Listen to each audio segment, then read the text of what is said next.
Hello friends, today I'll be talking about two important concepts of research. One is this research question and the second one is hypothesis. But before I begin, I would like to thank HRDC JNU for inviting me for this lecture and Sanjay Bhadwaj Sahab, who kind of asked me to give this lecture for the members here. And so research problem, coming back to the main question, a research problem is a statement of issues or concerns that the researcher wants to address in his study. This is the most fundamental step of any research. Without research question, you cannot proceed. You know, the first thing when you want to do any research, the first thing that comes to your mind is the research question. And research question, it appears that sometimes it's very easy to formulate, but most of the early researchers, they will find it very difficult to formulate the research question. Most of the times they are very repetitive. They'll take the research question from somebody else and they will put it as their own research question. But formulating research question, it comes with experience, it takes time. But once you know how to formulate the research question, remember that then half of your work is done. Because a research question will guide you for the study, it will steer you for the entire study. If a researcher cannot put a research question worth pondering, then the answers are unlikely to be worth reading. So it's that important, which you need to keep in mind. Any research question will first begin with the standard journalistic question of, say, who, what, where, when, etc. But the analytical question, because in social science we move from the basic description to analysis, for which you will always need to focus on two primary questions, which are why and how. Without why and how, your research is unlikely to be analytical. And as you know, that analysis involves the analyzing the causes, finding out the causes, and that's the key purpose of any theory. So answering the question of why and how becomes an important part of your research. As I told you that without research you cannot proceed. But also remember that research problem does not come from your opinion or desire to study. It doesn't matter that you might be very passionate about your research project, you might be having a strong desire to conduct the research, but your research question will not come from either from your opinion or from your desire or passion. Your research question has to come from your knowledge, it has to come from your experience, and the best way to get the proper research question is that you have to read the literature. Once you have done the review of literature, then you know exactly what kind of research questions can be valid, what kind of research question has not been asked by the previous scholar, or what kind of contribution you can make through the research questions. So these are the important things that you need to keep in mind. One of the first steps that you will encounter when you conduct your research is moving from a topic to a research question. And that you have broad concept in mind, but the concept might be so broad that you'll end up collecting aimlessly a lot of data, or this will not guide you for very narrow and focused kind of research question or research problem that you need to formulate. So the first step is to move from concept to research problem or research question. How do you move from research topic to research question? You need to identify the topic. The topic that you have chosen to study, say for instance, if you want to study democracy, how democracies function, right? So for that you need to identify the topic first, that you want to work on democracy. Now, once you have identified the major topic, then you need to understand what are the parts of this particular topic or the concept, and how do they interrelate. For instance, if I talk of democracy, then what are the various institutions which contribute to democracy, and how these institutions are correlated, how they are interconnected. For instance, if I talk of democracy, you'll have to talk of separation of power, you talk of election, you talk of different institutions like independent judiciary, freedom of expression, civil society, media, etc. So you need to understand the interlinkages between the parts that are there in your topic. So once you have done that, then you might be interested in tracing the history. That what is the history of democracy and how history has contributed to the evolution of democracy in different parts of the world. So you need to connect with, you need to place your question in a broader, larger context. So that will give you a broad idea of how to move from a broader topic to a research problem or research question. You also need to identify the characteristics of the concept that you want to study. For instance, what are the different characteristics of various types of democracies in the world? What are you need to categorize. What are the different categories which can be brought out through which can be identified on the basis of similarities or on the basis of differences. So you need to classify, you need to categorize, you need to find out the characteristics of that concept. So coming to the main point, the aim to explain what you want to explain are three things. First, what are you writing about, and that will become clear to the audience with the topic that you have in mind. The second thing, and the second most important thing, is that what you don't know about it, and that is the research gap. For instance, you have reviewed the literature and then you know that there is something missing, there is something lacking, or you may not agree with the existing work. So basically you're trying to identify the research gap. So what you do not know about it, that becomes the research gap. And the third thing is that you always whenever you're doing the research, you are writing about something, you do not write just for yourself, you are writing for the larger audience. And when you're writing for the larger audience, that means you will have to keep in mind what the readers would like to know. Not just what you want to know, but what the readers would like to know. So through that, you're basically trying to rationalize, you are trying to give the justification for the research. Coming to the next point, which is moving from a broad concept to a focused one. So here, for instance, if you are planning to work on, say, World War, right? So here, history of World War is one thing that you have in mind. But history of World War is such a huge, event, not just one war, but you have several world wars, 2 world wars that the world has seen. So you don't know what kind of data you want to collect. You don't know what kind of question you want to answer. You don't know how to formulate the hypothesis. So what you need to do, that from the broader concept, you need to move on to narrower, more specific concept. On the same theme, for instance, you might be qualifying that broader concept with a few phrases. For instance, the role of dictator in World War. Now, what I did from history of World War, I brought you down, or brought the subject down. I narrowed it down to the role of dictators in the World War, and then I can make it more specific by saying that role of Hitler in World War II. So what did I do? From the very broad topic, I narrowed it down to very specific one, role of Hitler in the World War II. And now you know that when it comes to role of Hitler in World War II, then you know that you need to collect the data on Hitler, you need to collect his data on his policies, the kind of atrocities that he committed, the kind of institutions that he created, the role of military, etc. So I'm trying to underline the point that your research has to be very focused. Your research has to be very specific. Your research should not be the dumping of data where you are collecting all set of data and then you do not know how to present the answers. You don't know how to report, what to report, etc. So normally, coming back to the point, normally a topic is too broad if you express it in just 4 or 5 words. But you can narrow it with the help of either qualifying phrases, role. I said the role of Hitler or role of dictator in the World War II. So you can qualify it with the few phrases. As I said, that a few phrases which can qualify the entire statement, or you can also make it a specific by adding 2 things. One is that you can talk about a particular event. You can make it more specific also by giving the time period, say in the 20th century, say in the decade of 1980s. So if you want to make it more specific, you please qualify by a few phrases, limiting the time period or limiting the geography also. Instead of having a study of democracies in the world, you can also say, I want to study democracy in South Asia. So then you become more specific. You can also make it event specific, that you want to include, you want to study, say, emergency by Indira Gandhi. Or you want to study, say, the Pokhran explosion done during the Atal Bihari Vajpayee regime. So you can make the event more specific also, depending on what exactly you want to study. If your question is too broad, you will collect the data aimlessly and endlessly. You don't know what to report. You might want to keep everything, but in reality, you will be finding nothing. So that kind of study would be a data dumping study where you have dumped a lot of data, but you do not really know that what to report, what is the finding of the research. So now coming to the key point that you need to remember, what are the steps to a research question? What are the steps involved? So I'm taking you to professional literature here and professional way of dealing with this subject. You need to identify the research concept you want to study, and that we have discussed. The next point is that review of literature.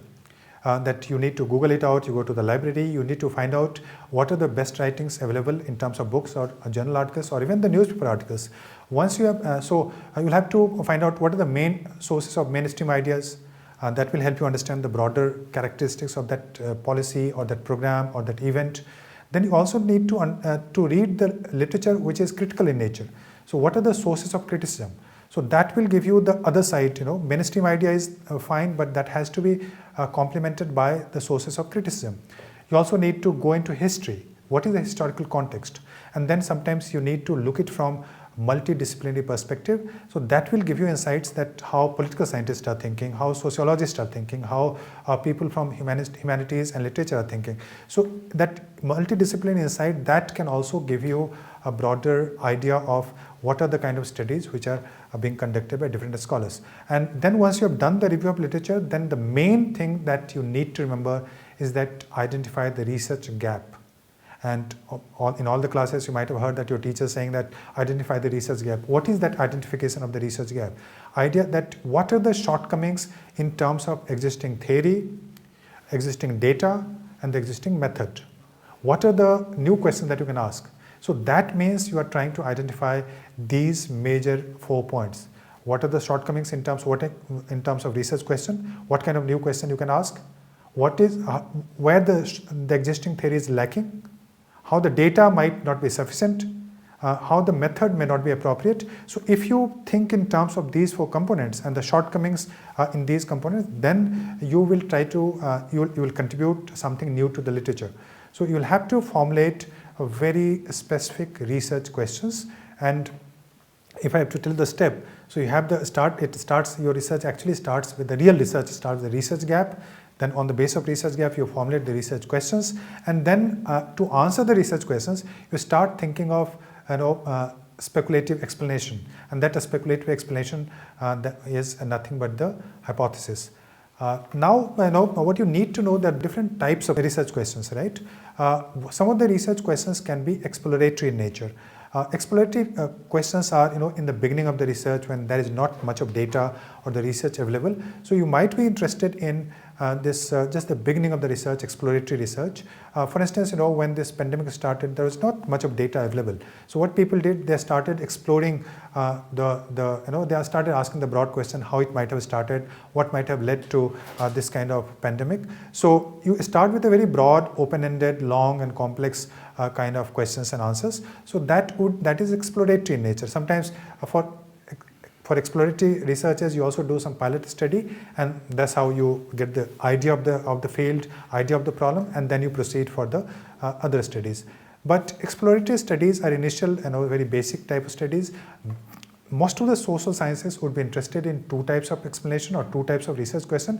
One is descriptive, and the second one is causal or analytical. What are the descriptive questions? Descriptive questions, are primarily, I'm not saying that everything can be answered to that, but most of the descriptive questions are like, what is happening? If I have to describe, say, pandemic, what is happening in India as far as this pandemic is concerned? Where is it happening? Where is the incidence of pandemic more in India? So that kind of question.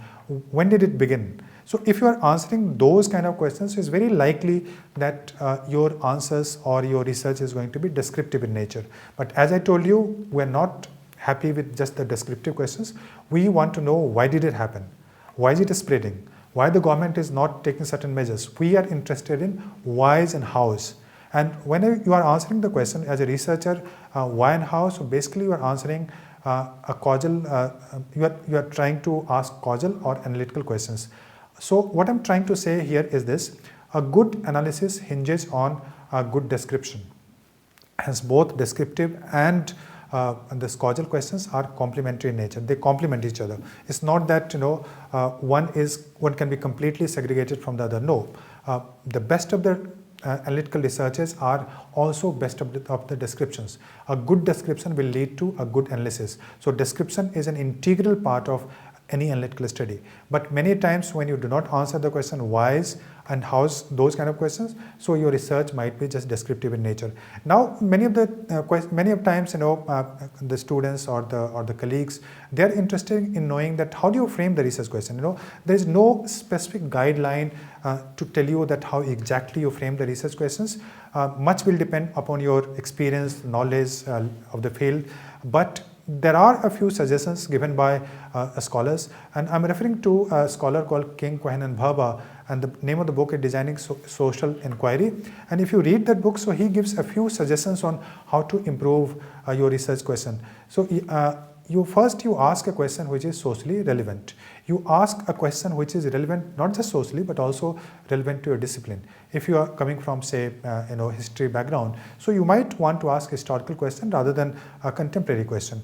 If you are from anthropology, so you might be interested in asking questions related to, say, the field where you have visited rather than a question which is very general in nature. So ask first a socially relevant and disciplinary relevant question. The second is ask a novel question for which no systematic study has been conducted. All right, there are many fields, for instance, where there is no systematic study which is available. And if you think that there is a shortcoming that is not available in the existing literature, so you should ask a question related to that. Also, please remember that scientific research is always about questioning others. Question, dialogue, deliberation, discussion, that is an integral part of any scientific study. So you can ask and you should ask a question which challenges the established notion. Most of the scientific discoveries have taken place when the previous scholars were challenged. Newton's theories were challenged by Einstein, and Einstein's theories were challenged by later scholars. So the concept of the scientific inquiry is actually based on asking the critical question, and without which you cannot proceed for any good scientific research. Ask a question if you suspect that the available answers are false. If you do not agree with the available answers, then you can ask a question, and that would be a valid research question. If a question can be useful if it provides more evidence to the one side of controversy. For instance, there is a debate between, say, Marxism and liberalism, and even if you're taking just one side of liberalism and you're providing more data, so or you're asking a question related to that, so that would be considered a valid research question, even if your research question is supporting one side of the controversy. Sometimes, and which is again very useful, many of the people come in different disciplines from. Many of the people go from one discipline to other.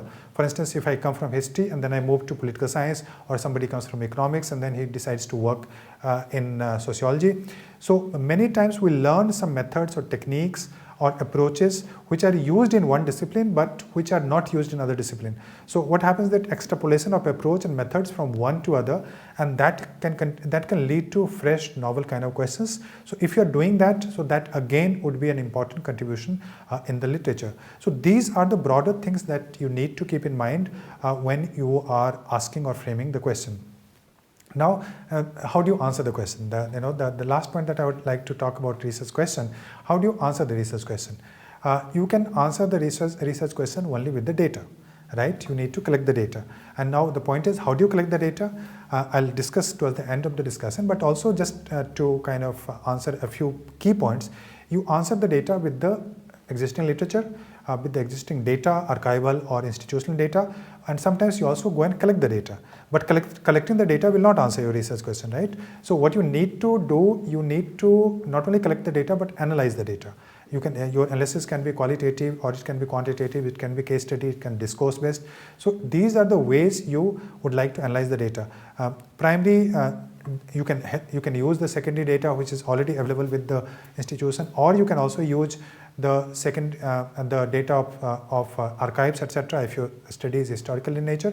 But the best of the researches are also primary researches, where the researcher will go to archives or the researcher will visit the field and collect the data himself or herself, and that will give a more value to the research if you collect the primary data.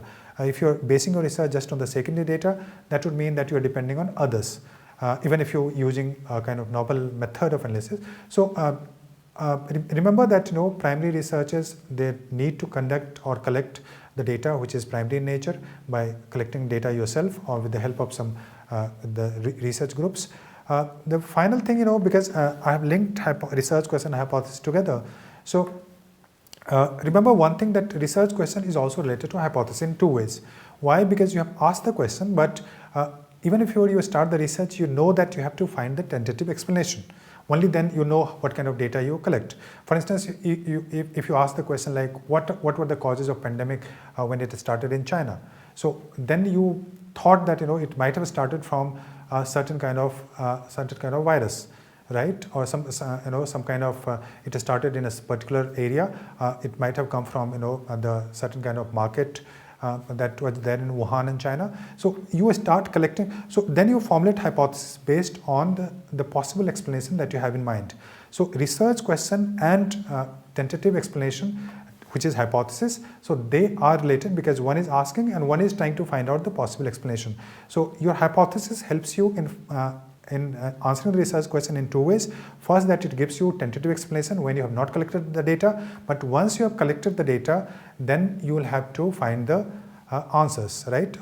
Once you collected data, then you know that what were the causes, and that would lead to the final testing of the hypothesis. So what I'm trying to say here is that that research question and hypothesis are also related. It's not that they're two completely different. Many times people ask me that, is it necessary to have both research question and hypothesis in your research? My answer is that you can have both, but I've seen many of the researchers where they have just the research question, they do not have hypothesis.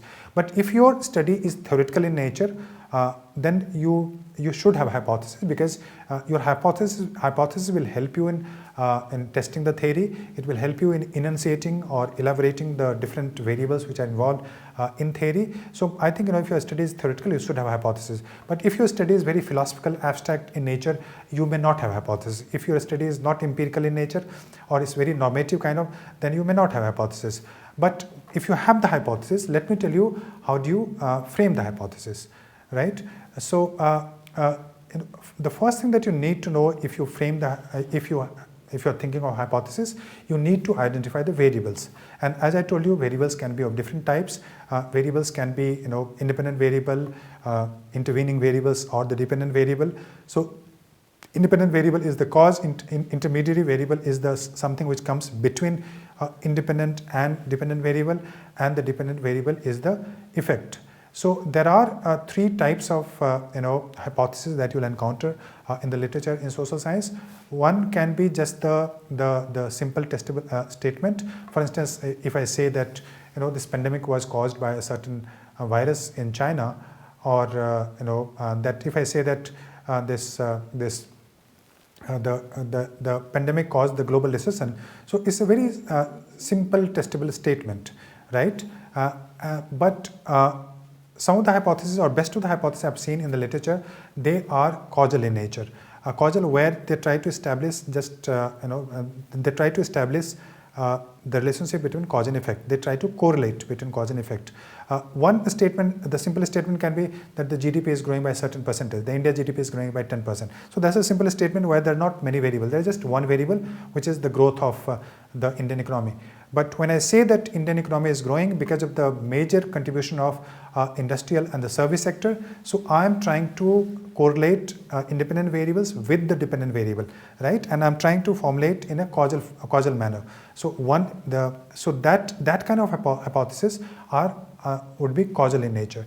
The third kind of hypothesis could be a comparative hypothesis. For instance, if I say that the American economy is facing a recession more than the European economies. So what I'm trying to do here is that I'm trying to formulate a comparative hypothesis which can be tested. I can test whether American economy is facing more recession compared to the European recession or not. So coming to the main point of formulating hypothesis, it can be this simple statement, simple univariate kind of hypothesis. It can be comparative hypothesis, and it can be causal. Most of the hypotheses that you'll see in the literature, they're causal in nature because they are derived from the theory, and they try to explain something. They try to test something to support the theory. So most of the hypotheses are causal in nature. But coming to the next point, hypothesis, also remember you might be coming across the term called null hypothesis and alternative hypothesis. Null hypothesis is a hypothesis put forward to argue that a relationship or pattern does not exist between, say, two groups. Example, if I have to give you say of null hypothesis, the cholesterol levels of group A and B are equal.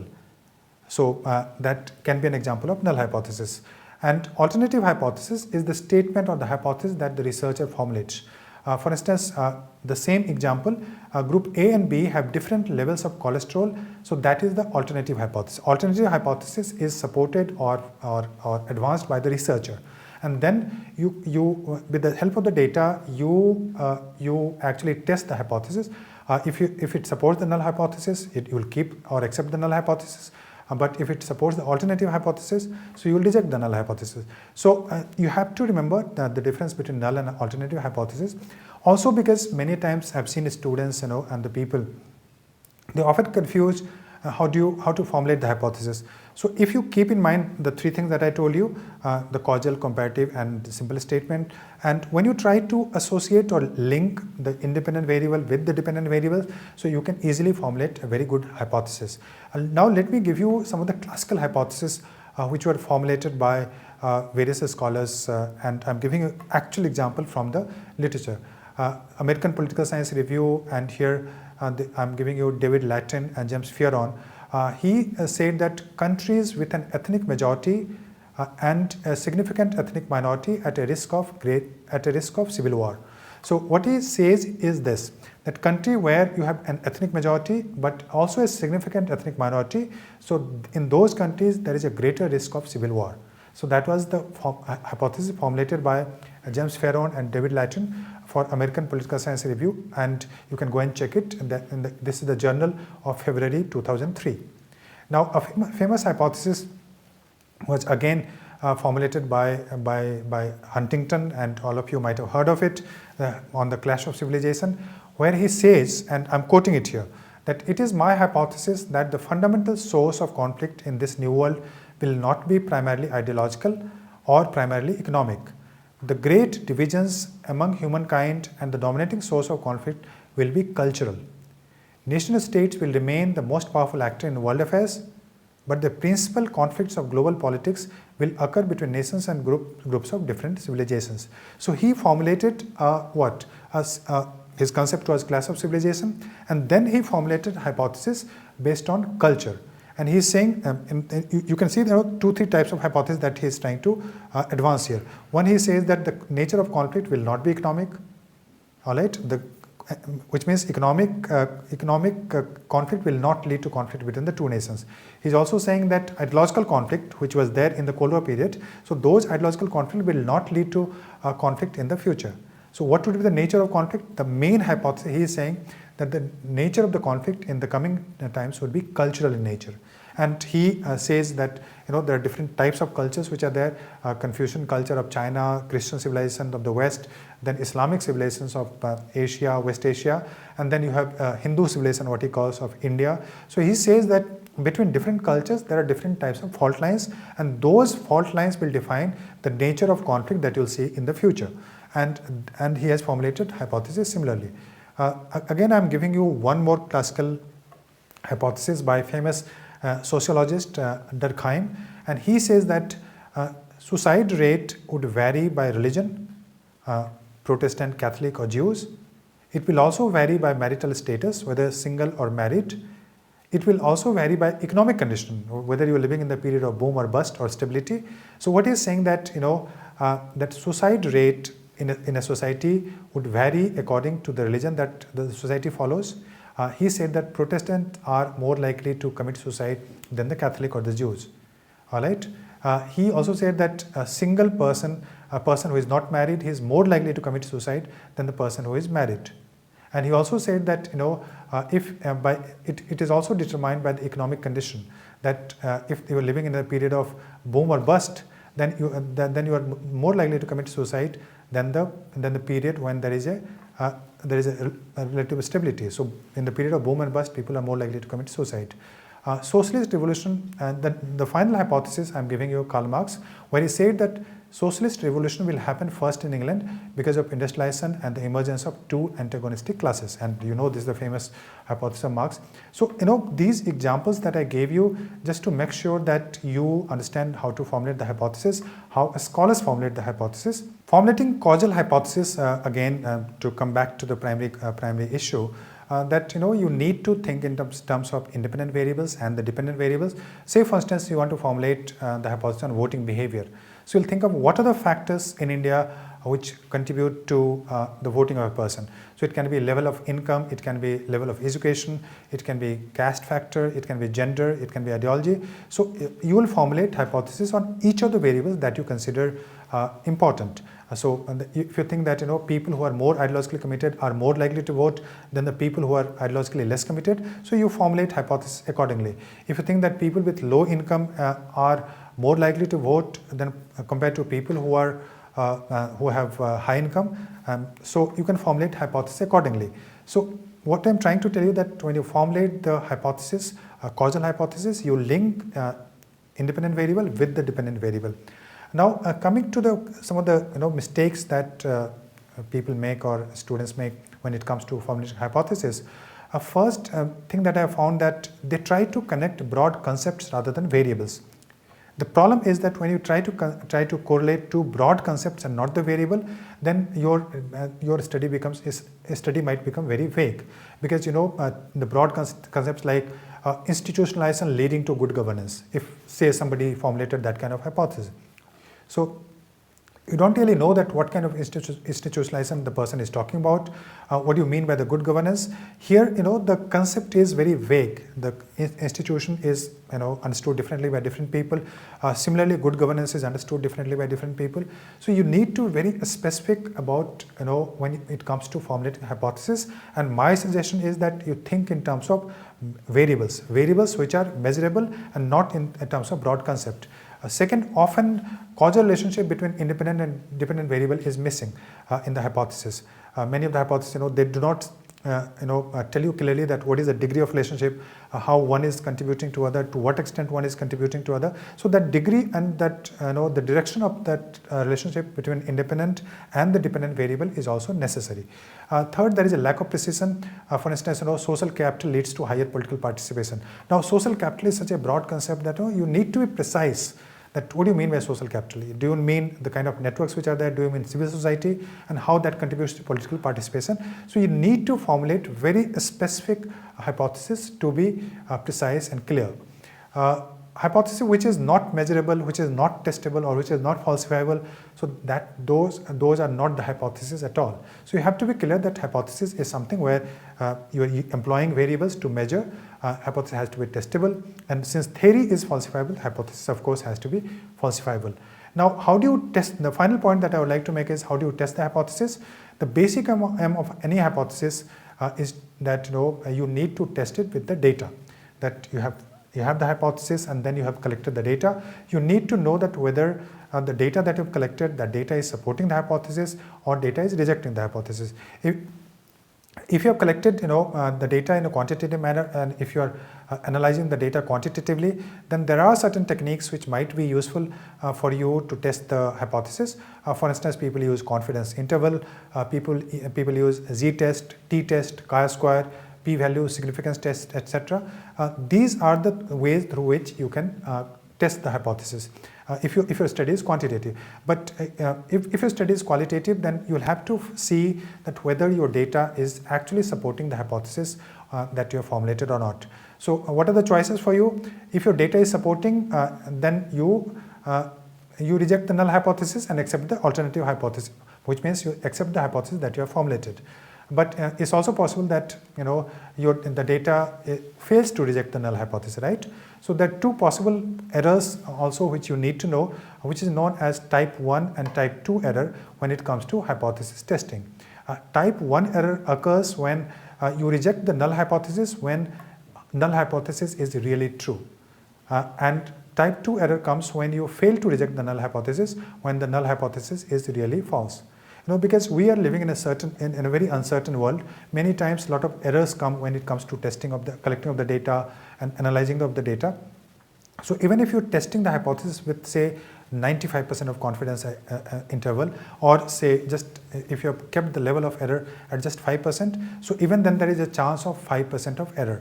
So that error might come into your study. So that might lead to either type 1 or type 2 error. So these are the two things that you need to keep in mind. But you remember one thing, that your study is always probabilistic. We are always living in a very uncertain world, and in that uncertain world, chances of error are also very high. Nobody can claim that one has done the ultimate study.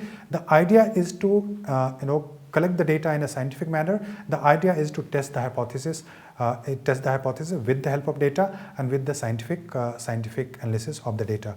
So with this, I think I told you a few things, how to formulate the research question, how to create novel research question, and then I told you how to formulate the hypothesis, and then how to test the hypothesis. So with this, I come to the conclusion of my presentation today. Thank you so much for listening to me.